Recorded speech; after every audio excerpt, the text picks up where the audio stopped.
You know, they're trying to kill Twitter, trying to kill X. It's scandalous. Mark my words. This will be buried by the mainstream media, but we're going to dig right into this, something very important to everyone watching right now.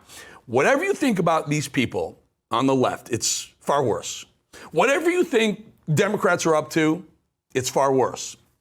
And whatever you think the left is plotting in this dark globalist corners of the world, it's far, far worse. More far-reaching than you can even imagine. Leaked documents expose CCDH's plan to kill Musk's Twitter, I'm quoting, ahead of the U.S. election. Leaked documents from the Center for Countering Digital Hate, CCDH, reveal that their primary goal is to kill Musk's Twitter by targeting advertising and leveraging European regulations. And when you hear this, just about this tangled web and how tangled it really is and how far-reaching it is, then you may fully understand what we mean when we refer to the globalists and the deep state. So this CCDH, the British nonprofit organization, hosted a private meeting with liberal groups who are against Elon Musk and his free speech platform, X, including in this group, listen to this, representatives from the Biden White House, Congressman Adam Schiff, his office, the Biden-Harris State Department, and Media Matters for America. What an alliance. It's like the UN on woke steroids. But before we get into the gory details, let's just remember how we got here and why they hate Elon Musk and his version of Twitter so very much. They really have declared war on our freedom of speech, so much so that they have a multi-pronged approach to rid us or eliminate our ability to convey our opinions. And the easiest way to do that is to destroy any form or platform that we have to express our First Amendment rights of free speech. When Elon Musk took over Twitter, now X, he did so carrying a kitchen sink, the absolutely perfect metaphor. Elon meant business. He was going to throw everything, including the kitchen sink, at fixing Twitter. Mind you, he spent a whopping $44 billion of his own money to do so. He literally put his money where his and our mouth is. The First Amendment was back, baby. He removed blocks on conservative voices. He trimmed the fat. Whoever left Twitter as a result of Elon Musk taking over the place was absolutely welcome to leave. And Donald Trump was welcome to come back, an invitation he only recently took Elon Musk up on after he launched, Trump launched Truth Social, but he came back finally. But who whined and cried the most when Elon saved Twitter from censorship and repression of free speech? Well, the left did. Democrats did. They had no interest whatsoever in a true public forum, a platform for expression of various opinions. Remember, they hate, despise, and cannot handle opinions that vary from their very woke agenda. After all, it worked so well for them when they needed it. Suppression, remember this? Suppression of the Hunter Biden laptop story, remember that? As you wish, Department of Justice, punishing differing opinions on COVID treatment. Remember those? Vaccines, lockdowns, various mandates. You're out of here. You were shunned from the public forum. You can't have a difference of opinion from them. And we're talking doctors, esteemed scientists, and journalists. Stuff Karl Marx would be proud of. Remember when former Twitter CEO Jack Dorsey denied that there were shadow bans on Twitter, basically lying through his teeth to Congress in testimony. But then he had a chance to change his answer. Well, here he is in 2018, again, lying through those very expensive teeth. Social media is being rigged to censor conservatives. Is that true of Twitter? No. I don't know what Twitter is up to. It sure looks like to me that they're censoring people, and they ought to stop it. Are you censoring people? No. Twitter shadow banning prominent Republicans. It's bad. Is that true? No. No, lie. No, another lie. No, lie again. Lie, lie, lie. When the groundhog sees its shadow, it's a sign that the next 6 weeks will bring wintry weather. When a conservative sees his shadow ban, it's a sign you're all being lied to. And it's jail o'clock for them. So turns out that all along, it wasn't Russia collusion, as we now know, but it was Twitter collusion. the Ministry of Truth from George Orwell's 1984 is in fact a real thing 40 years later, right now. Twitter, Facebook, YouTube, whatever they didn't like, they silenced. Because the Twitter files revealed the truth. Every single conservative voice, mine included, we all knew it. We knew what Twitter was doing. In just 1 week of taking the helm, Elon Musk exposed Twitter's collusion with the top DNC brass, with the Biden campaign. Musk confirmed Twitter's dirty little secret of suppression, shadow banning, the targeting of conservatives and Republicans. And the left, well, they just couldn't handle it. They knew then they were going to come after Twitter. Musk's new Twitter, that is. If you can beat them, beat them. But if you can't beat them, destroy them. And in the meantime, distract, deflect, and hurl lies, as always, as Jack Dorsey did to Congress. Elon Musk came out to help save free speech, hold those accountable who prevented transparency and a fair and equal conversation. But Democrats, they had a collective breakdown. They just love the controlled, censored Twitter. They love that. That worked for them. And Mark Zuckerberg was already on board with Meta, Google, and YouTube, owned and operated by the liberal posse known as Silicon Valley. Well, they were all in on the plan, too. It's their speech or no speech at all. Donald Trump, well, out, they said. That he frankly should be, his Twitter account should be suspended. I think there is plenty of now evidence to suggest that he is irresponsible with his words in a way that could result in harm to other people. And so the privilege of using those words in that way should probably be taken from him. But doesn't that, I mean, play into certainly the hands of, you know, his, what, I don't know how many Twitter followers he has. I think it's in the range of 60 million who say, well, look, okay, now you know, the rich folks in Silicon Valley are just trying to silence me and taking me off Twitter.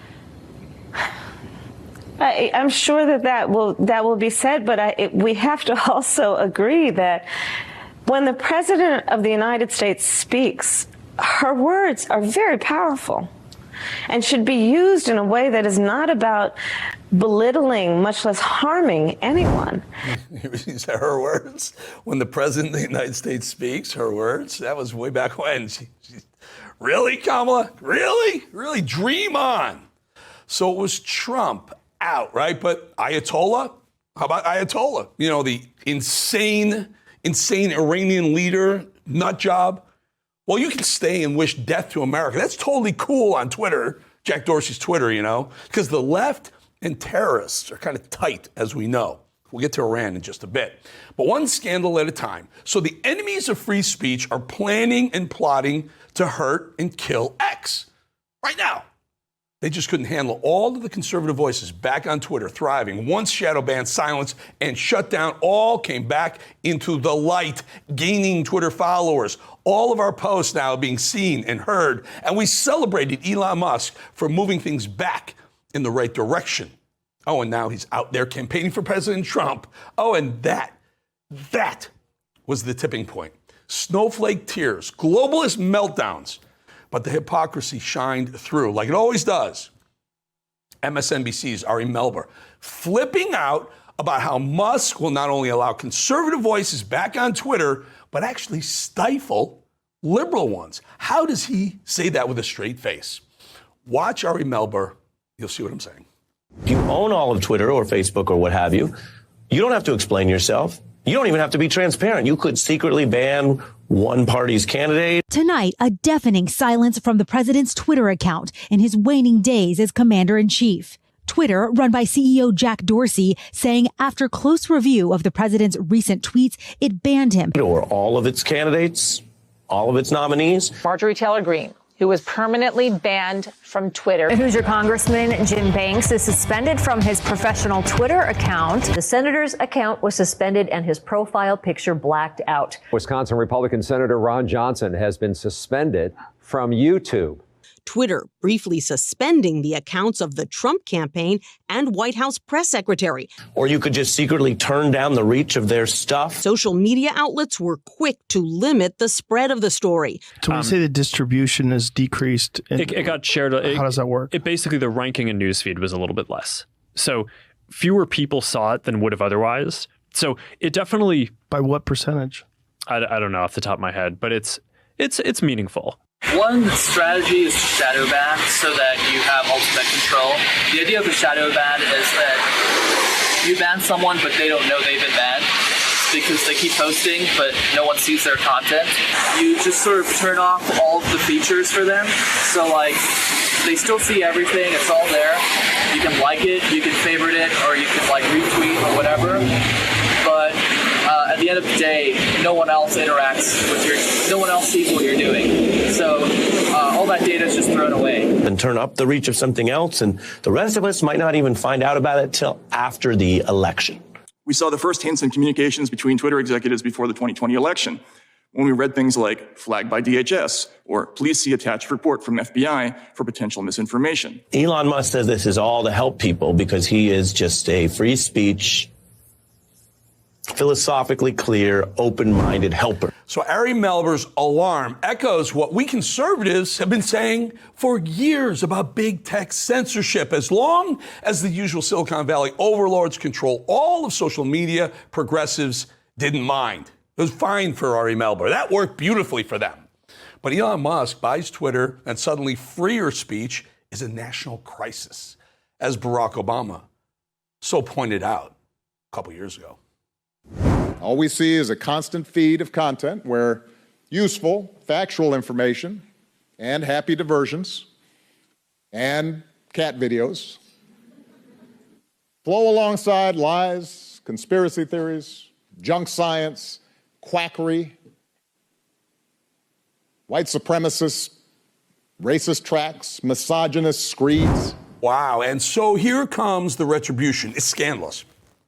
So these leaked CCDH documents expose a deeply disturbing pattern of foreign influence in politics, in U.S. politics, with a British group actively working to undermine American tech companies and shape discourse leading into this year's election. Foreign election interference. But I thought Merrick Garland and Antony Blinken talked about Iran and China and Russia, their election interference. Weird. I don't recall being talked about British interference in our elections. Fascinating. And yet, here we are. And their top priority was to kill Musk's Twitter. I'm quoting. CCDH's founder, a guy called Morgan McSweeney, is a key figure in UK politics, United Kingdom. And now he's advising Democrats, including, you guessed it, Kamala Harris and Tim Walz. This is getting good. And what does CCDH really focus on? Quoting, stricter online censorship. Remember, folks, it's not at all a coincidence when you hear the so-called stars of the Democrat Party, the top brass, all echoing the same thoughts. In just the past few months, we've heard Barack Obama, Hillary Clinton, Kamala Harris, and others talking about how important it is to stem dangerous misinformation and disinformation. Those two words, misinformation and disinformation, those are just code words for censorship and killing the First Amendment to suit their needs. That's always what it means when the left talks like that. Maybe that's why the Los Angeles Times decided not to endorse Kamala Harris, which, when you think about it, is insane. Maybe they don't want to be associated with a campaign that's so interested in killing freedom of speech. And just for some extra context here, the LA Times endorsed Kamala for Attorney General in 2014, for Senate in 2016, and also endorsed Biden and Kamala Harris in 2020. So the CCDH wants more online censorship and online regulation, because who on the left doesn't just adore more regulation? And Musk's Twitter, X, isn't the only target. They've come after Zero Hedge, the Federalist, and they do so by collaborating with mainstream media to pressure advertisers. Oh, yes. So they attack X's ad revenue, push for stricter regulations and censorship, and voila, their dreams of punishing, even obliterating X and free speech are within their grasp. Thanks to real journalists who aren't afraid to expose these high-level thugs, we're getting yet another wake-up call. Paul Thacker a former investigator for the Senate, and Matt Taibbi of Twitter Files fame, among others. These journalists are exposing these people on the left for trying to control the world's collective puppet strings and flow of information. Like I said, the mainstream media won't touch this story. If they do, they're afraid that roads will lead back to them, because they always do. Much like the Twitter Files expose how all of these organizations cooperated to stifle conservative voices, and any stories at all or opinions that don't serve the New World Order and their globalist agenda will be shut down. We can't ignore it. These journalists are working hard to expose the leftist, globalist, uniparty agenda, and we here will always shed a light on it. This is the First Amendment, and they're scared to death of it, and we know exactly why that is. Remember, the left's top priority, it's our speech or no speech at all. And I here am committed to exposing their anti-American, anti-constitutional tactics every time we see it. Cut that video, send it out, and share it.